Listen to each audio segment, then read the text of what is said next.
Olá, tudo bem com você?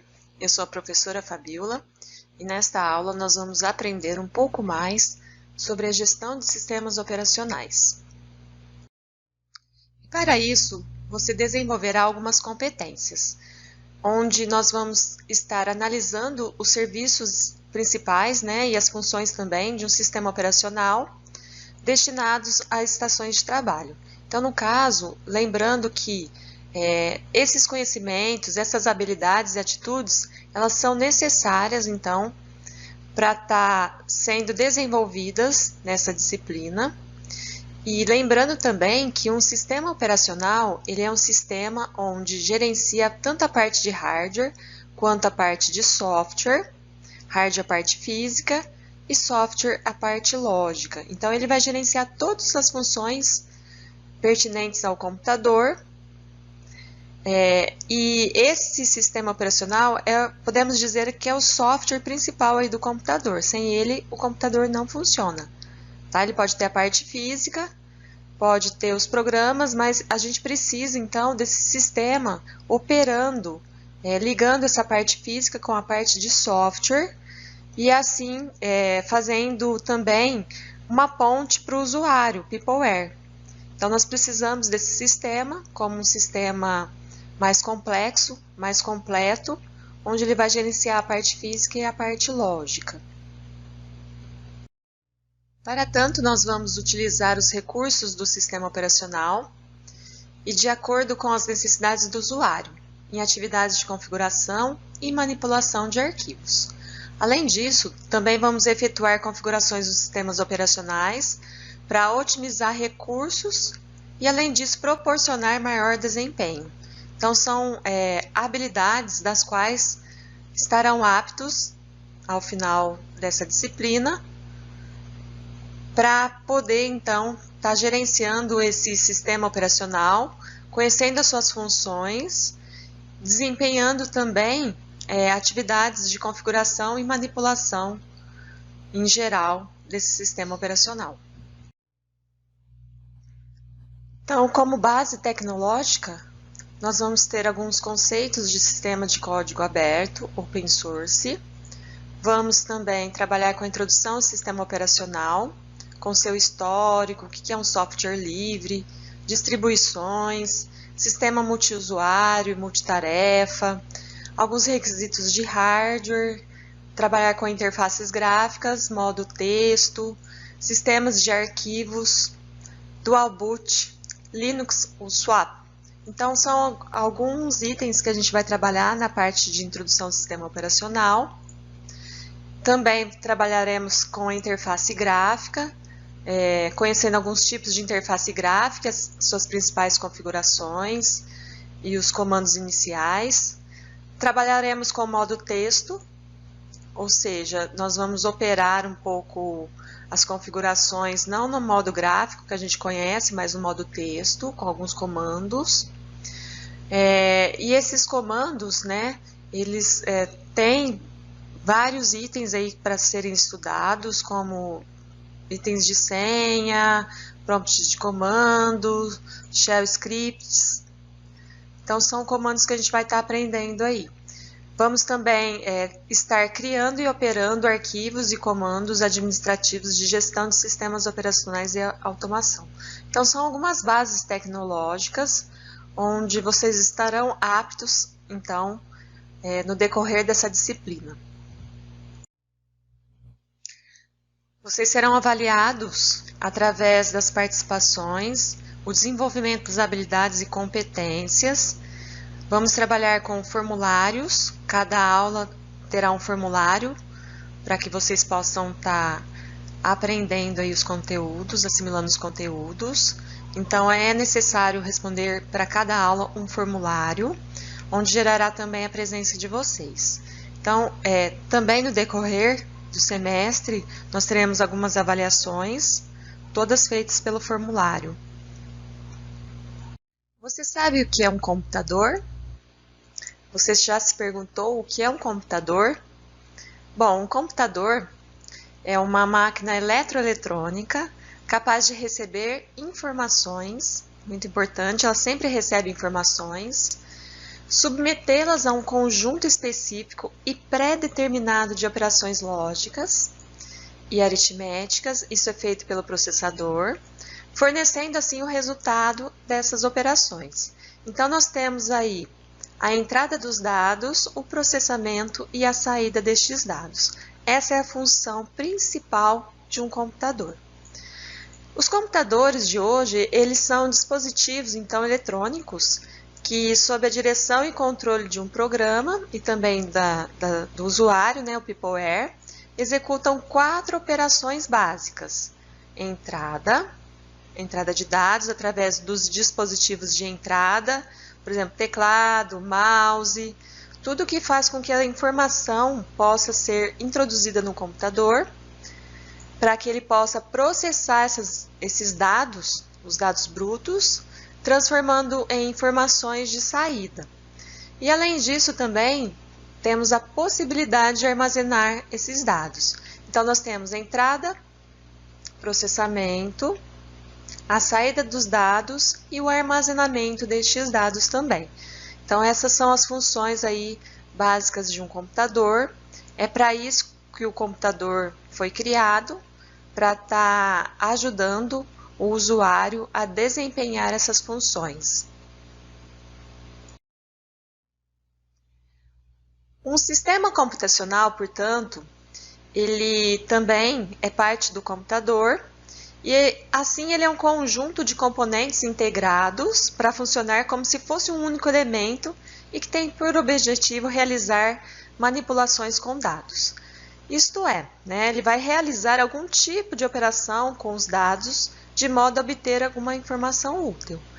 Então, nós temos aí como sistema computacional a composição da tríade hardware, que é a parte física do computador. Nós temos a parte de software, que é a parte lógica do computador, composta pelos programas, onde nós vamos ter aí o software operacional, que vai gerenciar o hardware, e o software, que é o software principal. E além dos softwares e aplicativos também, que vão gerar alguma aplicação, como jogos, os editores de textos, as planilhas, entre outros. Então, no quesito softwares, nós temos aí algumas classificações também. E além do hardware e do software, nós vamos ter os usuários, que são os peoplewares.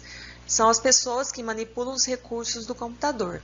Então, assim, se o computador, ele tem esse sistema computacional, só que somente a parte de hardware e a parte de software, o computador não funciona. Ele precisa do peopleware, das pessoas, dos usuários, para poderem estar manipulando aí os dados de entrada, que são feitos através das entradas de dados pelos dispositivos de entrada, como teclado, mouse. E aí ele passa pelo processamento dessas informações e gera a saída. No quesito software, o que vai acontecer? O software ele vai transformar uma linguagem de máquina, a linguagem que o computador entende, para a linguagem que a gente entende. Então, o software ele faz esse papel, transforma a linguagem de máquina, que é uma linguagem que usa sistemas hexadecimais, sistema binário, que a gente ficaria muito complicado para a gente estar trabalhando, o sistema de máquina bruto, que o computador entende. Então, o software ele faz essa ligação entre o computador, a parte física, os programas que a gente vai estar trabalhando. Então, ele conversa entre um e outro, Então, o usuário ele tem esse papel fundamental aí para estar trabalhando, e manipulando esses dados para que o computador possa então estar sendo funcional. Atualmente existe uma grande diversidade de computadores, com diferentes tamanhos, custos e propósitos, e funcionalidades também. Então, por essa razão, tornou-se necessário o seu agrupamento em categorias. Então, nós temos várias categorias de computadores, de acordo aí com o seu uso.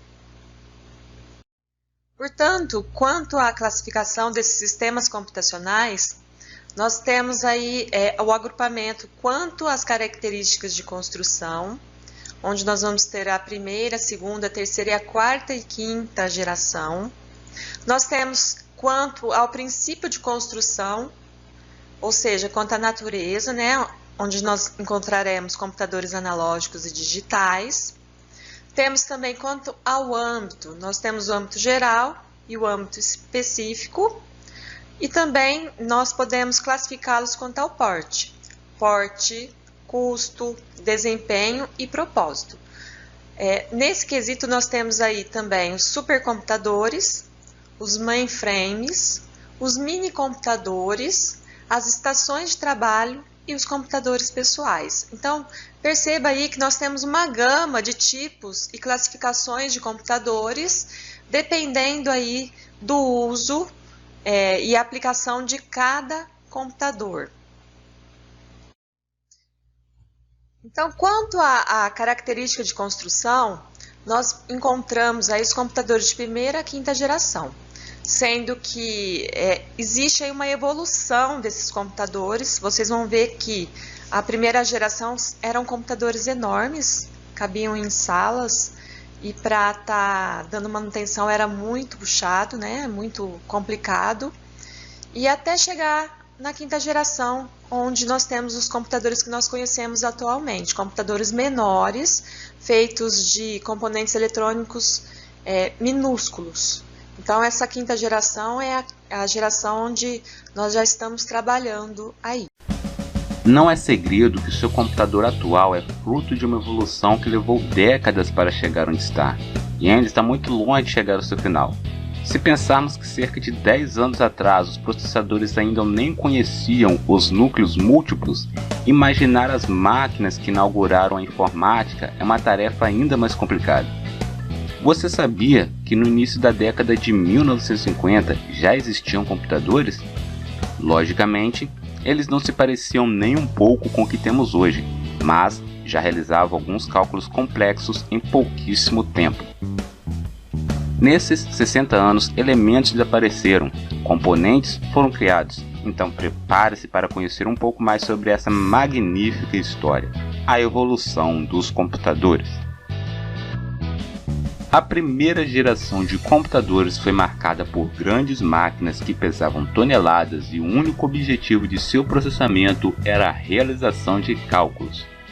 Vamos começar com o Harvard Mark I, um computador eletromecânico que foi concebido em 1930 por Grace Hopper e Howard Aiken e construído em 1944 pela Universidade de Harvard em parceria com a IBM. O Mark I tinha cerca de 17 metros de comprimento, 2,5 metros de altura e pesava cerca de 5 toneladas, e foi a primeira e maior calculadora digital automática de larga escala desenvolvida nos Estados Unidos. O Mark I trabalhava com 23 números decimais e realizava as 4 operações aritméticas. Dispunha ainda de subrotinas integradas que calculavam funções logarítmicas e trigonométricas. Era um calculador lento, demorando de 3 a 5 segundos para efetuar uma multiplicação, mas era totalmente automático e podia realizar cálculos extensos sem intervenção humana. Ainda na primeira geração de computadores temos o ENIAC, Electronic Numerical Integrator and Computer, ou em português, Computador Integrador Numérico Eletrônico, criado em fevereiro de 1946 pelos cientistas norte-americanos John Lefferts e John Mauchly, da Electronic Control Company. Totalmente diferente do Mark I, que era eletromecânico, o ENIAC foi o primeiro computador digital eletrônico de grande escala.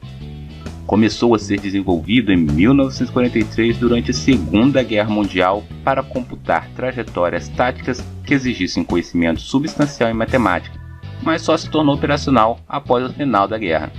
Sua capacidade de processamento era de fazer 5.000 operações de edição por segundo, tinha 17.468 válvulas, ocupava uma área de 180 metros quadrados e consumia 200.000 watts de energia e pesava cerca de 30 toneladas. Na época, seu custo foi mais ou menos de 500 mil dólares, o equivale a aproximadamente 6 milhões de dólares nos dias de hoje. Com o ENIAC, complexos cálculos de balísticas passaram a realizar-se em alucinantes 30 segundos, quando com as calculadoras manuais que até aí se usavam, levavam 12 horas para se obter o mesmo resultado. Segunda geração, o começo da evolução. O IBM 7094 marca o começo da segunda geração de computadores, que inicialmente foram desenvolvidos para serem utilizados como mecanismo de controle em usinas nucleares. Agora, a nova geração de computadores, ao invés de usar válvulas como componentes, usam um outro componente criado em 1947 pelos laboratórios Bell, os transistores. Componentes criados a partir de materiais sólidos, conhecido como silício. Exatamente o mesmo material é utilizado até hoje em placas e em outros componentes. Existia uma série de vantagens dos transistores em relação às válvulas. Para começar, as dimensões desses componentes eram bastante reduzidas, tornando os computadores da segunda geração 100 vezes menores do que os da primeira. Para se ter uma ideia, o ENIAC pesava 30 toneladas. Já o IBM 7094, seu peso não chegava nem a 1 tonelada. Ele pesava 890 kg. Além disso, os novos computadores também surgiram mais econômicos, tanto em questões de consumo de energia quanto em preços de peças. Porém, seu custo ainda era alto e podia chegar a custar até 2 milhões de dólares. Terceira geração, circuitos integrados. O emprego de materiais de silício com condutividade elétrica maior que a de um isolante, mas menor que a de um condutor, foi chamado de semicondutor. Esse novo componente garantiu um aumento significativo na velocidade e na eficiência dos computadores, permitindo que mais tarefas fossem desempenhadas em períodos de tempo mais curtos. Em 1964, a IBM lança um dos primeiros computadores a utilizar circuitos integrados, o IBM System 360. Este modelo, apesar das facilidades trazidas pelos semicondutores, continuava grande e até pesando mais do que os seus antecessores, porém era avançadíssimo para a época. Fez com que todos os outros computadores fossem considerados totalmente obsoletos, fazendo com que a IBM vendesse mais de 30 mil unidades. Sob a influência do programa espacial americano, a IBM lançou em 7 de abril de 1964 a primeira máquina da família criada por Gene Amdahl, chamada IBM System 360. Esses computadores foram projetados para finalidades comerciais e marcaram a tendência de usar circuitos integrados ou pastilhas, que ficaram conhecidas como chips. O 360 incluía um processador central e muitos periféricos, determinando várias opções de expansão, ou seja, o 360 foi o primeiro a apresentar o conceito de modularidade. O comprador poderia adquirir diferentes módulos conforme suas necessidades. Essa flexibilidade permitiu que várias empresas comprassem seu primeiro computador. O modelo mais barato do 360 possuía 8 bits e um endereçamento de memória baseado em bytes. Seu processamento era feito por um conjunto de transistores que já caminhava para um chip. Realizava mais de 2 milhões de operações por segundo e cerca de 500 mil multiplicações. Esse fato tornou seus antecessores obsoletos. Com a terceira geração de computadores, surgiram os teclados para digitação de comandos. Monitores também permitiam a visualização de sistemas operacionais ainda muito primitivos, completamente distantes dos sistemas gráficos que conhecemos e utilizamos no dia de hoje. Quarta geração, o começo da era dos computadores pessoais. Enfim, chegamos aos computadores que grande parte dos usuários utilizam até hoje. Os computadores da quarta geração foram os primeiros a serem chamados de microcomputadores ou simplesmente micros. Esse nome se deve ao fato de eles pesarem menos de 20 kg, o que torna o seu armazenamento muito mais fácil. Os componentes que possibilitaram tamanha redução foram os microprocessadores. Os pequenos chips de controle e processamento tornou a informática muito mais acessível, além de oferecer uma enorme gama de novas opções para os usuários. Os Altair 8800 podiam ser comprados como um kit de montar, vendidos por revistas especializadas nos Estados Unidos. Foi com base nessa máquina que Bill Gates e Paul Allen criaram o BASIC e inauguraram a dinastia Microsoft. Na mesma época, os dois Steves, Jobs e Wozniak, criaram a Apple para se dedicar a projetos de computação pessoal facilitados para usuários leigos, pois até então não era qualquer pessoa que sabia usar um computador, já que tudo era feito a partir de comandos. Assim surgiu o Apple I, projeto que foi primeiramente apresentado para HP. Ele foi sucedido pelo Apple II após uma injeção de $250 mil pela Intel. Essa segunda versão dos computadores possuía uma versão modificada do sistema BASIC. O grande avanço apresentado pelo sistema era a utilização de interface gráfica para alguns softwares. Também era possível utilizar processadores de texto, planilhas eletrônicas e bancos de dados. A mesma Apple foi responsável pela inauguração dos mouses na computação pessoal, juntamente com os sistemas operacionais gráficos como o Macintosh. Pouco tempo depois, a Microsoft lançou a primeira versão do Windows, bastante parecida com o sistema da rival. Ciclos passaram a ser clocks.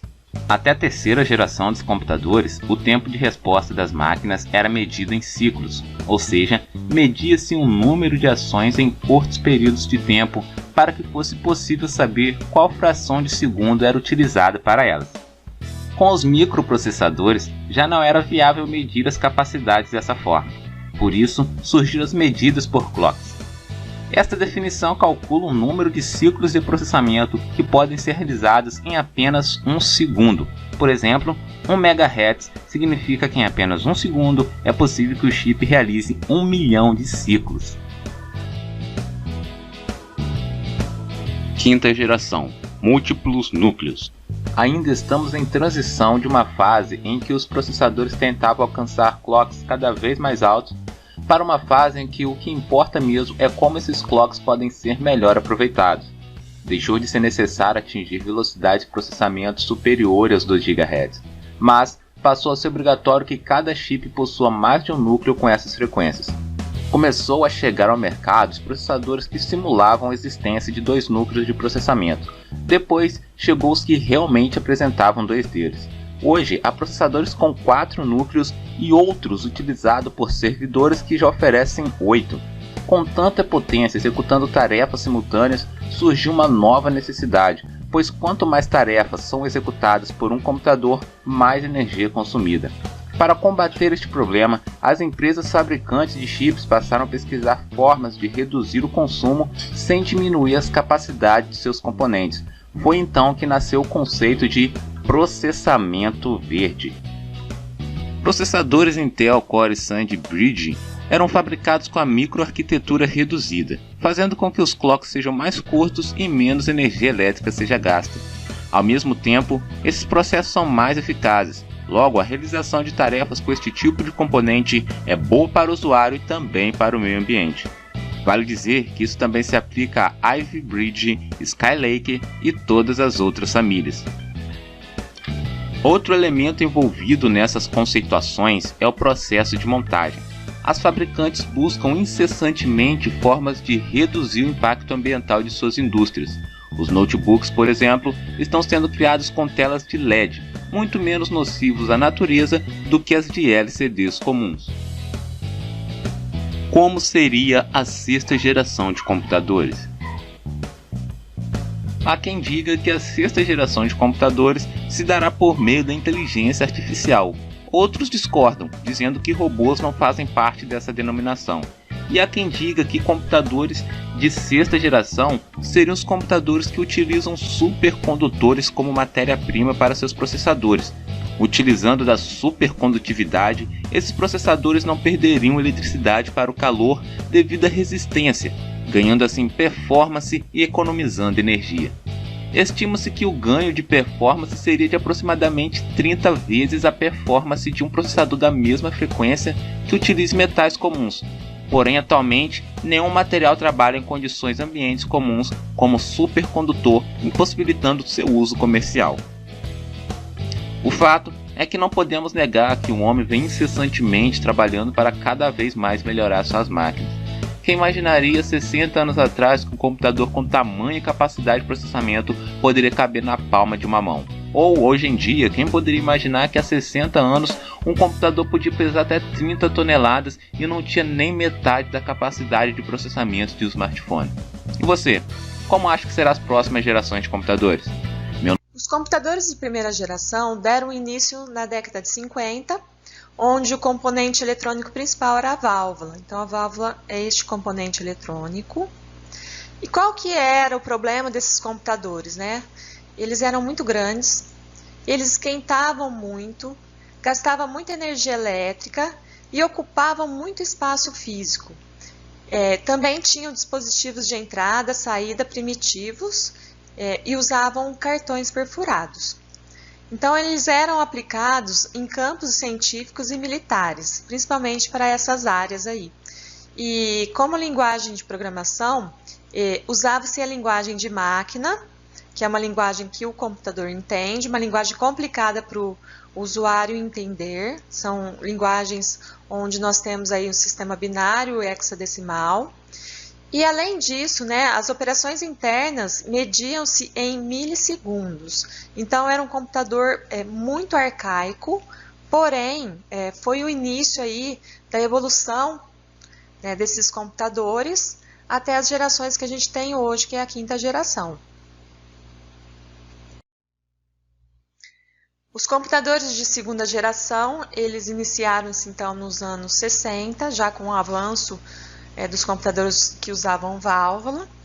E nesse tipo de computador, o transistor, que é este componente eletrônico, é o componente básico utilizado. O tamanho já foi reduzido, menor que a da válvula, esquentava menos, gastava menos energia elétrica. Além disso, ele era mais durável e confiável. Então, já houve uma evolução da primeira geração para a segunda geração. Então, vocês vão ver que também a terceira, quarta e quinta gerações, houve também um grande avanço aí no quesito de construção de computadores. Na terceira geração, que foi em meados dos anos 60 até meados dos anos 70, nós usamos o circuito integrado como componente, né, e foi o marco inicial, né, desses surgimentos de circuito integrado, que são esses componentes bem menores. E também nós temos aí os LSIs, que passam a ser o componente básico, né, e ficou conhecido como chip. Então, nessa geração, na terceira geração, que nós já conhecemos o chip, né, que é uma pequena pastilha de silício que mede de 1 centímetro a 2 e é composto de milhares de transistores. Então, aqui dentro tem milhares de transistores. Então, este computador da terceira geração, ele já é bem menor, tá? Porque os componentes, eles foram agrupados, né? Os transistores, eles foram agrupados e se transformaram em circuitos integrados bem menores e não esquentava muito como os das outras gerações. Na quarta geração, que nós temos aí já, que se deu início em meados dos anos 70, a início dos anos 90, nós temos aí como marco inicial o surgimento do microprocessador. Então, o VLSI, agora, que é o componente básico, que é menor que o LSI, os chips que eu expliquei, houve então a miniaturização dos computadores, e nessa geração é que surgiram os microcomputadores, os computadores que vocês conhecem, os computadores pessoais. E também surgem muitas linguagens de alto nível, linguagens que o usuário possa manipular com melhor performance, e nasce a teleinformática, a transmissão de dados entre computadores através de rede. Então, foi um marco muito importante, né? E onde as operações internas também nós poderíamos medir em picosegundos. Então, era muito rápido já o processamento das informações nessa geração. A quinta geração partiu-se do ano 90 até os dias atuais. Então, devido assim ao avanço tecnológico, o conceito de geração já se tornou obsoleto.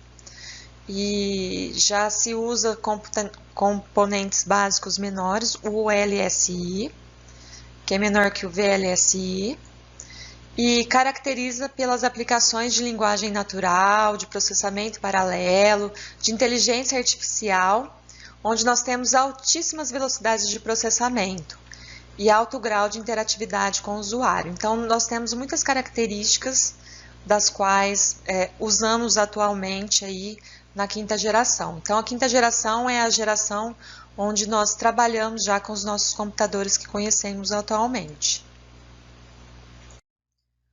Quanto ao princípio de construção, nós vamos encontrar aí os computadores analógicos e os digitais.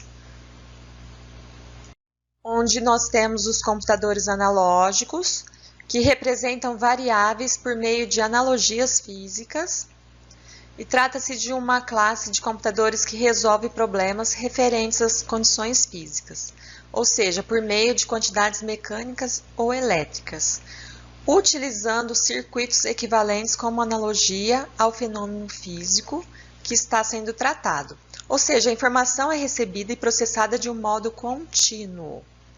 A informação pode ser, por exemplo, um conjunto de valores de corrente elétrica, de temperatura ou de velocidade. Então, o computador analógico, ela representa essas variáveis por meio de analogias físicas. Já o computador digital, ele irá processar informações que serão representadas por combinações de dados discreto ou descontínuos. Então, mais especificamente, ele vai tratar de um dispositivo projetado para executar sequências de operações lógicas e aritméticas. E estes computadores, eles são bastante versáteis e por isso são mais utilizados do que os computadores analógicos. O computador analógico, então, vamos fazer uma analogia, né? Ele mede e o computador digital, ele conta. Essa é a grande diferença. Um mede, o outro conta. Então, nós usamos principalmente nos dias atuais, nós usuários comuns, utilizamos os computadores digitais. Seguindo a classificação dos computadores, nós temos também os computadores quanto ao âmbito. Então, nós temos o âmbito específico e o âmbito geral. Os computadores de âmbito específico, eles são computadores, né, são desenhados para desempenhar um conjunto muito reduzido de tarefas. Então, eles são utilizados principalmente, por exemplo, no controle de mecanismos industriais e em cálculos científicos. Agora, os computadores de âmbito geral, eles são capazes de desempenhar uma grande variedade de tarefas através da execução de um grande número de programas. Então, esses computadores, eles são bastante utilizados em escritórios, nas escolas e mesmo em casa. São os computadores que nós usamos no nosso dia a dia. Então, são os computadores de âmbito geral. Quanto à utilização, nós temos os computadores científicos e também os computadores comerciais. Então, esses computadores, né, eles têm essas classificações, dependendo quanto da sua utilização. E um computador científico, ele é principalmente dirigido ao emprego em áreas de cálculos e pesquisas científicas, nas quais são requeridos resultados de maior precisão e pequeno volume de entrada e de saída de dados. Então, tem que ser um processamento bem apurado aqui, né, quando se trata de um computador científico, porque ele é realizado para fazer pesquisas. E o computador comercial, ele é um computador que nós conhecemos, que nós usamos, né, e constitui a grande maioria dos equipamentos utilizados nas empresas, nas escolas, de uso pessoal. Ele caracteriza-se por permitir o trato rápido e seguro de problemas que comportam grande volume de entrada e saída de dados.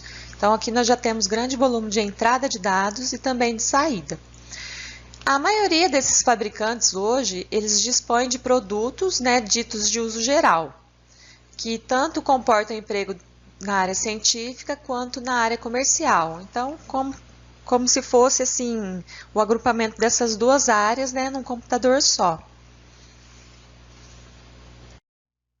Quanto ao porte, nós temos algumas classificações. Nós temos aí os supercomputadores, os mainframes, os mini computadores, as estações de trabalho, os computadores pessoais, os desktop, notebook, mini PC, palmtop, tablet, iPad e smartphone. Então, nós temos uma grande quantidade de tipos de computadores, dependendo do porte e a necessidade do usuário. No quesito supercomputadores, nós vamos, encontrar computadores com grande poder de processamento e são computadores que são específicos para um uso, destinados a um uso específico e são utilizados principalmente no campo científico, nos quais se destacam as simulações.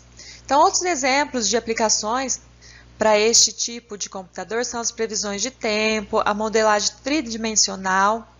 E estes computadores, eles são de âmbito específico, são usados então para uma área específica, realizando um grupo de tarefas bem reduzido. Seu custo é muito elevado, possuem um tamanho muito grande e necessitam de condições especiais de funcionamento, como vocês estão vendo aqui na imagem.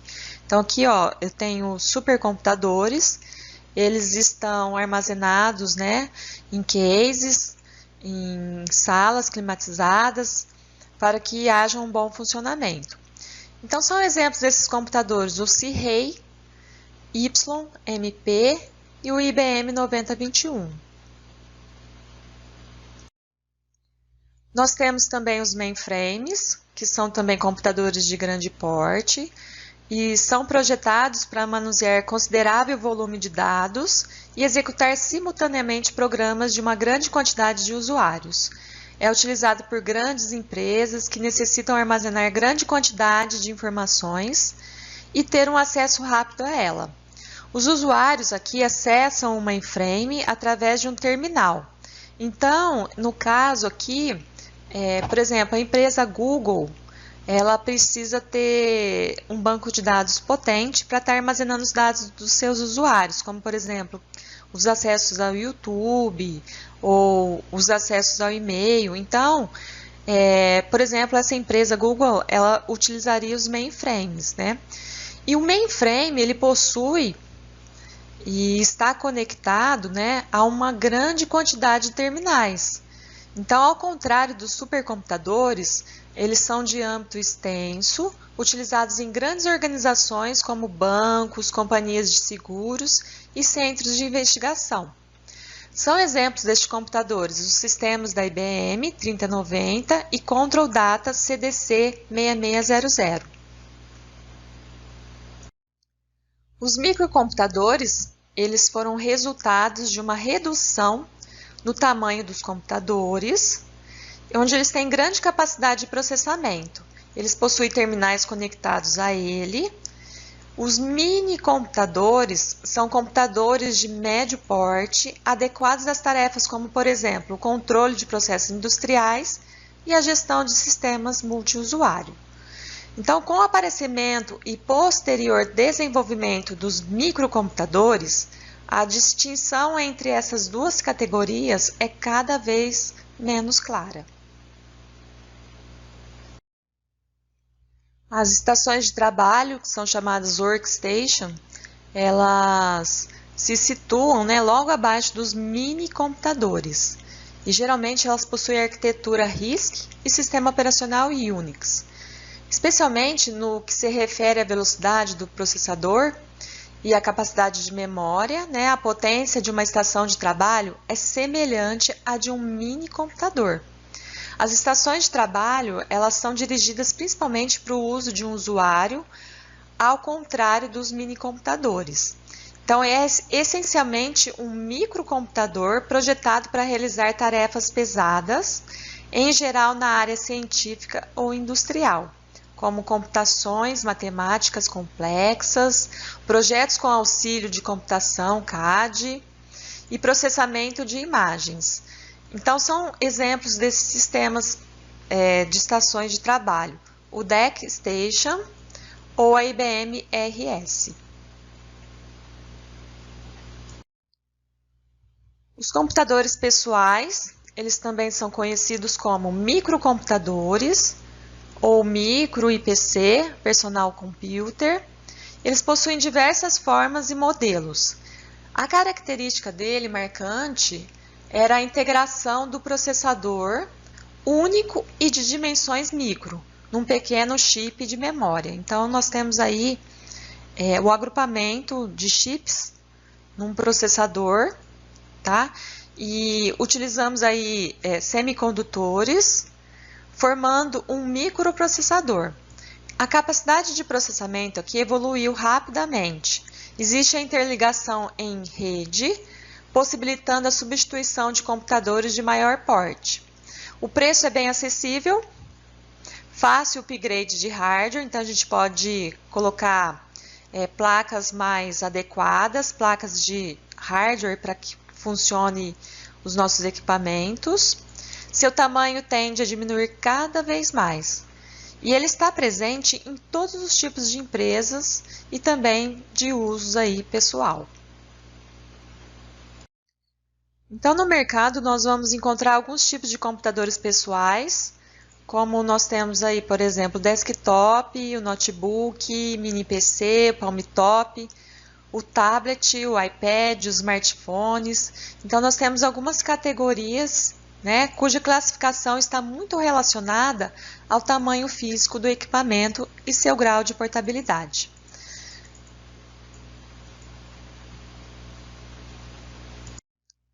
Você deve ter ouvido falar muito em desktop, mas o que seria desktop? Na realidade, é apenas um computador de mesa, tá? Então, ele é composto por algumas partes físicas, né? Um computador de mesa comum. Temos o mouse, teclado, gabinete, impressora, temos aqui também o monitor. Então, é um computador de mesa. É diferente dos notebooks. Ele fica fixo, né? A gente não tem como ficar carregando ele. Agora, no quesito notebooks, nós temos aí os computadores portáteis. São computadores portáteis. O que são computadores portáteis? São computadores que podem ser carregados para onde nós desejarmos. Então, eles são energizados por corrente elétrica ou por bateria. Então, eles não precisam ficar fixos num lugar, né? Eles são mais caros. Os microcomputadores portáteis, eles são alimentados então por bateria e são chamados de diversos nomes, dependendo do seu tamanho. Os maiores, eles foram denominados laptops. E em seguida apareceram os notebooks de tamanho menor, em formato parecido com um livro. E há também os subnotebooks, ainda menores. Os palmtops quase são do tamanho da palma de nossas mãos. E a capacidade de armazenamento é similar ao desktop. Então, ele é bem parecido ao computador de mesa, ao desktop. Porém, às vezes ele costuma ser um pouco mais caro, dependendo também das suas configurações. Tanto o desktop quanto o notebook, dependendo das suas configurações, o que são as configurações, né? São o tipo de memória RAM, o tipo de HD e o tipo de processador que encarece ou não os computadores, tanto desktop ou portátil. Então, dependendo aí do uso que você vai ter, você deverá ter um computador específico, ficando mais caro ou não, dependendo do seu uso. Os palmtops também são computadores portáteis, que são alimentados por bateria e têm menor capacidade de processamento. Eles são conhecidos também por PDA, Personal Digital Assistants. E eles são usados principalmente por vendedores ou por pessoas que precisam carregar esses palmtops, né, esses computadores pessoais na palma da mão. Então, eles são bem pequenos e não sei se vocês já perceberam, às vezes numa praça de alimentação, quando vocês vão fazer algum pedido, existe ali também o uso do palmtop. Ou também do celular, né? O celular também cabe na palma da mão e tem aplicativos que podem estar sanando aí as funcionalidades que precisam ser feitas. No quesito tablet, né? Tablet, iPad e smartphones, nós vamos também é ter um tipo de computador portátil, mas de tamanho pequeno. Ele possui fina espessura e com tela sensível ao toque, touchscreen que a gente fala. E é um dispositivo prático com uso semelhante a um computador portátil convencional. Porém, no entanto, é mais destinado para fins de entretenimento que para uso profissional, devido ao formato e à praticidade do uso da tela com os dedos. É muito utilizado para navegar na internet, para leitura de livros, jornais e revistas, para visualização de fotos e vídeos, reprodução de música, jogos. Então, o tablet, ele, como tem um processamento reduzido, então ele é utilizado mais para fins de diversão, fins de entretenimento.